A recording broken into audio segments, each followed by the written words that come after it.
Yazılışda da bu zaman ç y-yə çevrilir. Çörəyə məsələn.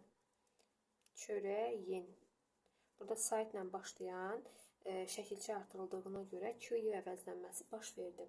Daha sonra üçüncü məqamda q-nın işlənməsi. Əgər çox hecalı sözlərdə q hərfi sözün sonunda işləndikdə özündən sonra samitlə başlayan söz və yaxud da samitlə başlayan şəkilçi artırıldıqda tələffüzdə ix kimi olacaq. Məsələn, deyirəm ki, məsələn, elə eyni sözdən yazaq. Çörəkdən. Bu tələffüzdə olacaq çörəkdən. Burada ix. Çörəkdən. Və yaxud da özündən sonra samitlə başlayan hər hansı bir söz gəlsə, bu çevrilib olacaq, ix kimi tələffüz olunacaq. Məsələn, deyirəm ki, tutaq ki, bilik sahibi. Bu zaman buradakı bilikdəki q hərfi tələffüzdə olmalıdır. Bilik sahibi. Yox, əgər burada heç nə gəlməsəydi də bu bilik olacaqdı. Əgər özündən sonra, məsələn, bilik öyrənirəm olsaydı, ö ilə başladığına görə, saytla başladığına görə ix çevrilib olmalıdır y-ya. Y kimi tələffüz olunardı. Daha sonra, deməli, sözün əvvəlində isə q, əgər incə saytlı sözlərdə birinci gəlirsə, q kimi, əgər qalın saytlı sözdə birinci gəlirsə, bu zaman k kimi tələffüz oluna bilir. Daha sonra, deməli, burada belə bir məqam da var ki, əgər bu sözlərdən bir hecalı, biz çox hecalılardan danışdıq, bir də var ki, tək hecalı sözlərdə ç-nın tələffüzü.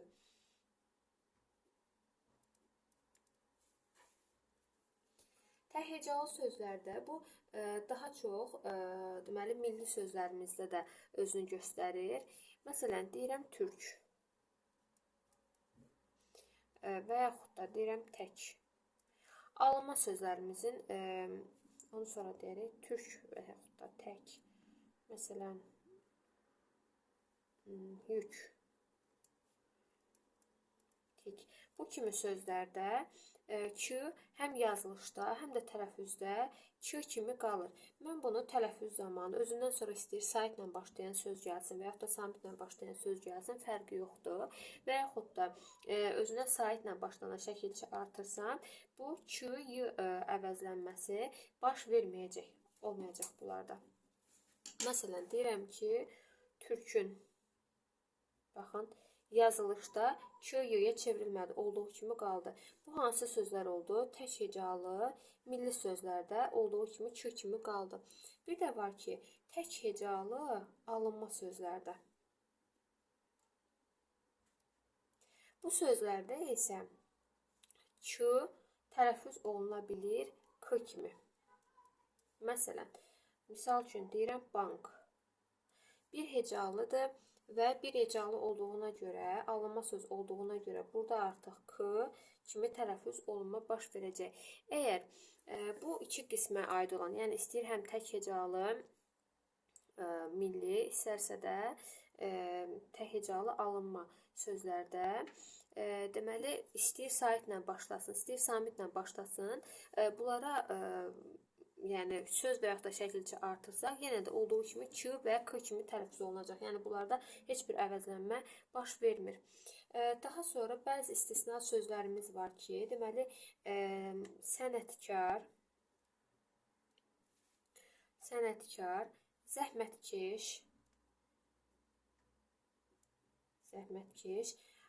bunların tələffüzündə heç bir dəyişiklik baş vermir. Sənətkar. Zəhmətkeş. Bunlar q-y əvəzlənməsi baş vermədən tələffüz olunur. Daha sonra bir də digər bir məqam q-nın sözdə k kimi tələffüz olunması sözdə deməli tələffüz zamanı deyiliş yazılış arasında fərq yaratmır. Deməli, əgər bank yazılıbsa, bu k kimi burada tələffüz varsa, bu deyiliş yazılış arasında fərq yaratmır. Bunu yadda saxlamaq lazımdır. Deməli, burada çox hecalı sözlərdə, burada dördüncü bunu da yerləşdirək. Deməli, çox hecalı alınma sözlərdə sözün sonunda olan k istəyir yazılışda, istərsə də deməli tələffüzdə dəyişilmir. Belə ki, məsələn deyirəm şərik sözü. İdraç artırmaq olar bura. Şərikdir, idraçdır, iştirakdır, əmlakdır. Bunlar deməli müstəqil şəkildə işlənsə də, özündən samitlə başlayan söz və yaxud da saitlə başlayan şəkilçi gəlsə də, yenə k kimi tələffüz olunur. Məsələn, mən buna imiz artırsam, bu tələffüzdə şəriyimiz kimi yox, şərikimiz kimi tələffüz olunacaq. Bu alınma çox mənalı, çox hecalı sözlərdə özünü göstərir və eyni zamanda yazılışda da k y-yə çevrilmir. Şərik, məsələn, şərikimiz, şərik olduq, şərikdən və s. bunları artırsaq, saitlə başlayan şəkilçi görürsünüz, burada k y əvəzlənməsi baş vermədi. Yazılışda da həmçinin eyni şərikimiz. Burada y-yə çevrilmir, eyni zamanda tələffüzdə də heç bir qarşılığına çevrilmir. Deməli, q hərfinin tələffüzdə 4 səs ifadə elədiyini qeyd elədik. Biz birinci videoda q, k, x və ğ kimi tələffüz oluna bilir. Bu, baxır sözün hansı hissəsində gəlir. Birinci baxıraq sözün əvvəlində. Sözün əvvəlində q gəldikdə olduğu kimi q kimi tələffüz olunur. Məsələn, deyirəm qələm, qala, qardaş. Bunlarda birinci gəldiyinə görə q kimi də tələffüz olunur. Qələm, məsələn. Sözün ortasında işləndikdə q-nın tələffüzünə baxmaq lazımdır. Q-dan sonra gələn samitə. Əgər özündən sonra gələn samit kar samitdirsə, bu tələffüz olunacaq k kimi. Yox, özündən sonra gələn samit cinciltili samitdirsə, bu olacaq tələffüzdə q kimi. Məsələn, deyirəm ki, təqsir ən çox istifadə olunan sözlərdən biri. Baxın, q yazılıb, bu s nədir? S kar samitdir. Ona görə bu tələffüzdə olacaq təqsir. Burada q çevrildi k-ya. Nəyə görə? Q-dan sonra kar samit gəldiyinə görə. Ancaq cinciltili gəlsə olduğu kimi qalır. Məsələn, yazıram miqyas. Baxın, q-dan sonra gələn y nədir? Y cinciltilidir. Cinciltili olduğuna görə bu q dəyişilmir. Tələffüzdə olduğu kimi miqyas şəklində tələffüz olunur. Daha sonra bu qaydanı istisna edən bir dənə sözümüz var ki, bunu burada yazaq. Buradakı, deməli, bu söz haqlı sözüdür. Belə ki, bundan q-dan sonra cinciltili samit gəlsə də, bu yenə haqlı kimi tələffüz olunacaq. Bu istisna sözdür. Deməli, haqlı sözü istisnadır. Ulduz qoyaq. Bir də var söz sonunda. Sözün sonunda q-nın işlənməsi, əvvəl bura yazaq, çox hecalı sözlərdə, çox hecalı milli sözlərdə q hərfi. Əgər sözün son hərfi q ilə bitirsə və söz tək işlənirsə, bu zaman tələffüzdə çevrilib olacaq q, x kimi. Məsələn, yazıram otaq, yazılışda olur otaq, tələffüzdə olacaq otaq. Əgər bu özündən sonra heç bir söz işlənmirsə, müstəqil işlənirsə və yaxud da özündən sonra samitlə başlayan, tutaq ki, bura q yazaq, sözün sonu, özündən sonra samitlə başlayan şəkilçi və yaxud da samitlə başlayan söz gəlsə, yenə tələffüzdə olacaq x kimi.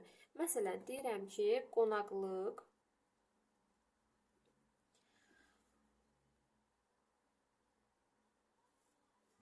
və yaxud da otaqdan,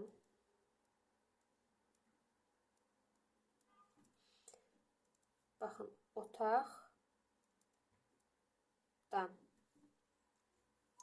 otaqdan. Deməli, q çevrildi x-ya. Nəyə görə? Özündən sonra samitlə başlayan şəkilçi gəldiyinə görə. Burada da həmçinin samitlə başlayan şəkilçi özündən sonra gəldiyinə görə burada olur qonaqlıq. Bu şəkildə. Daha sonra bir də var ki, özündən sonra saitlə başlayan söz gələrsə, bu zaman q çevrilib olur ğ-ya. Əgər sözün sonunda q gəlirsə və ondan sonra saitlə başlayan söz və yaxud da saitlə başlayan şəkilçi gəlirsə, bu zaman tələffüzdə q çevrilir, olur ğ-ya. Məsələn, bayaq qonaqlıqda x artırdı, x-ya çevrildisə, bu da desəm ki, qonaq otağı, bu zaman buradakı olan q çevrilib olacaq ğ-ya, qonaq otağı. Səbəbi də ona görə ki, özündən sonraki gələn söz saitlə başladığına görə ğ-ya çevrildi. Deməli, ancaq bəzi, deməli, bu oldu milli sözlərə aid olan qaydamız. Bir də var ki, çox hecalı, amma alınma sözlərdə. Çox hecalı alınma sözlərdəki qaydamız nədir?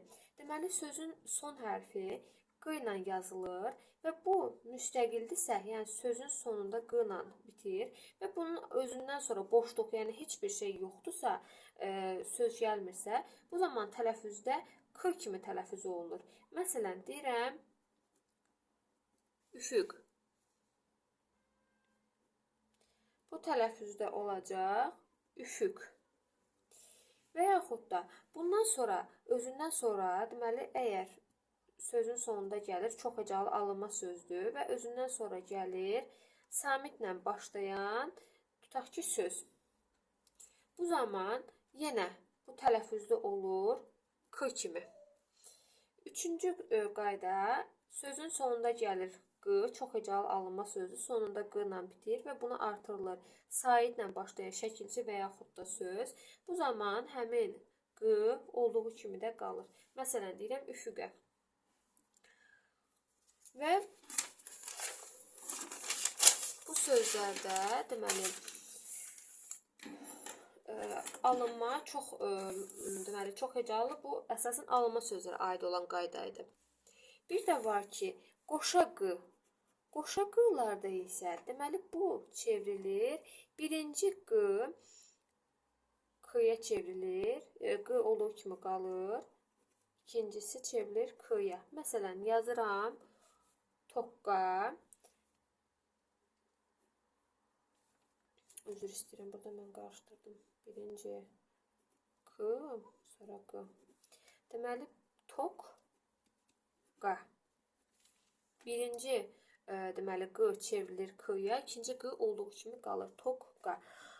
Daha sonra, qoşa samitli sözlərdə, eynicəsi qoşa samitli sözlərin tələffüzündə, deməli, qoşa samitli sözlərdə iki yerə bölünür.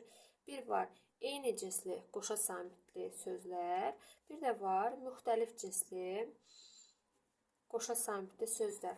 Birinci, qoşa samitli, qoşa q'lar tələffüz zamanı birinci olur k, sonra gəlir q kimi olur.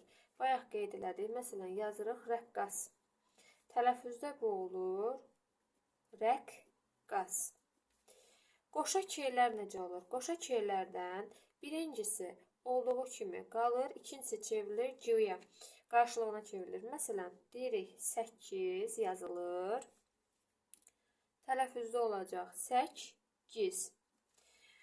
Qoşa t-larda necə olur? Birinci t olduğu kimi qalır, ikincisi çevrilir cinciltili qarşılığına.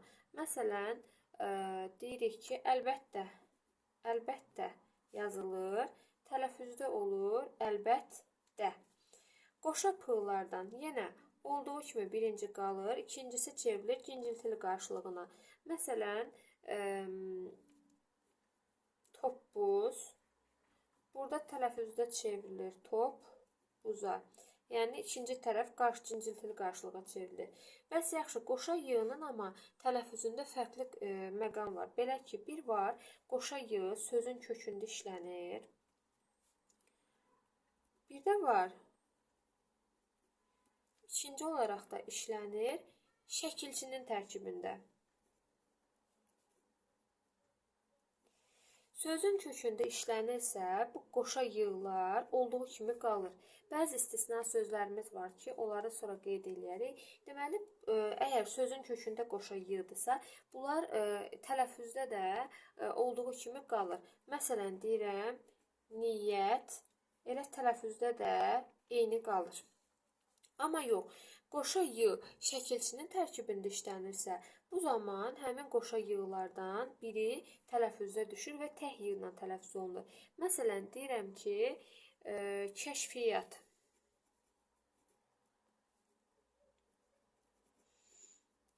Burada iyyat şəkilsinin tərkibində olduğuna görə mən bunu tələffüz eləyəndə kəşfiyyat bir dənə yığla tələffüz eləyəcəm. Düz istisna sözlərimiz də var. Bura aiddir hansılar? Vəziyyət, səhiyyə, səciyyə, vəsiyyət. Daha sonra bura aiddir. Məsələn, heysiyyət, başqa səhiyyə yazdım, vəziyyət, səhiyyə, səciyyə, daha sonra bura aiddir məziyyət. Deməli, bu sözlərdə baxmayaraq ki, sözün kökündədir. Baxın, burada sözün kökünə artırılır. Burada kök və şəkilçiyi ayıra bilmirik. Ona görə biz bu birinci qaydada dedik ki, əgər sözün kökündə gəlirsə, qoşa yığlardan biri düşür. Sözün kökündə gəlirsə, qoşa yığlar olduğu kimi qalır. Amma yox, şəkilçinin tərkibindəsə yığlardan biri düşür. Baxın, bu sözlərdə bunlar sözün kökündə olsa belə, bunlar tələffüzdə bir yığla tələffüz olunur. Məsələn, vəsiyyət yazılır. Tələffüzdə mən bunu bir yığla, vəsiyyət bir yığla tələffüz eləməliyəm. Səhiyyə 2 yığla yazılır. Mən tələffüzdə bunun bir yığla tələffüz eləməliyəm. Bu istisna qaydalardan biridir. Daha sonra 6-cı bura yazaq. Qoşa m-lar, qoşa n, b, c, d, l, sonra f, r, v, s, ş, z. Baxın, bunlarda əsasən bir qismi yazıldığı kimi də tələffüz olunur. Yəni, yazıldığı kimi. Məsələn, deyirəm, addım, güllə, məsələn, fəvvarə,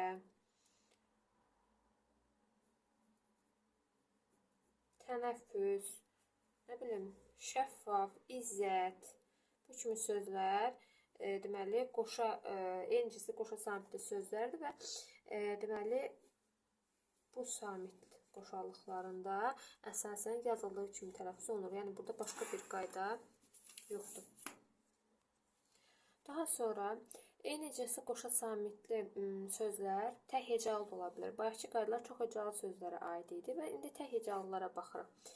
Deməli, sözün sonunda gəlirsə, bu deməli qoşa samitlərimiz. Bunlardan sonra əgər samitlə başlanan, tutaq şəkilçini mən artırsam, bu qoşa samitlərdən biri düşür. Çevrilir olur hədlər. Bu belə, bu hamısına aiddir. Bu birinci qayda. İkinci qaydada nədir? Əgər bu sözlərdən hər hansı biri mürəkkəb sözün birinci tərəfində işlənirsə, məsələn, deyirəm ki, haqq, nahaq.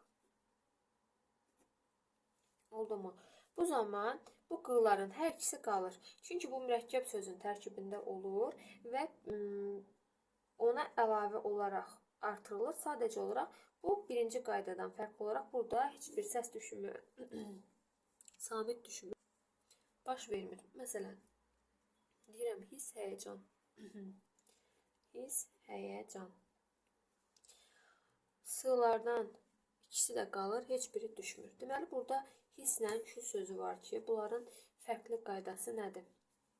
Deməli, buraya yazaq.